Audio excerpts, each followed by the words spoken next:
Saludos y bienvenidos a la serie de vídeos que servirán como material de apoyo al estudiante dentro del curso de derivados OTC del máster online de la Universidad Carlos III. Mi nombre es Pedro Serrano y soy el tutor, además del profesor de la asignatura.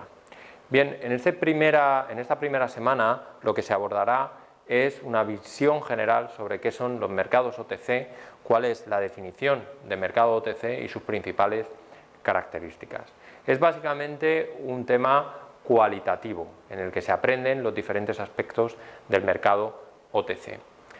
En esta semana el estudiante recibirá los siguientes conceptos. Fundamentalmente los hemos estructurado en tres partes. En primera parte son generalidades sobre los derivados OTC, sobre los mercados OTC.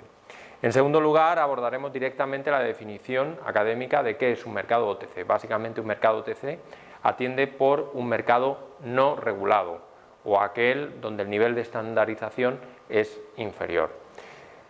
Después abordaremos el estudio de la estructura de los mercados OTC.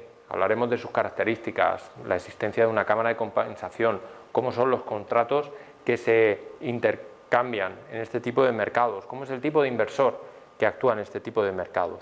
Luego hablaremos cómo es la operación en los mercados OTC.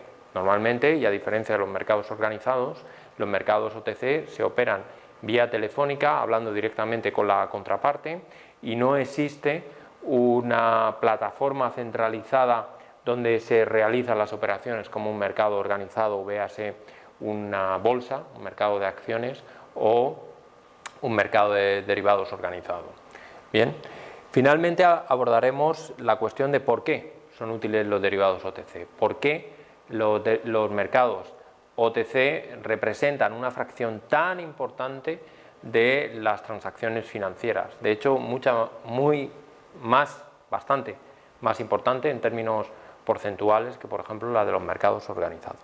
Finalmente abordaremos la cuestión sobre cuáles son los riesgos y los inconvenientes de este tipo de mercados.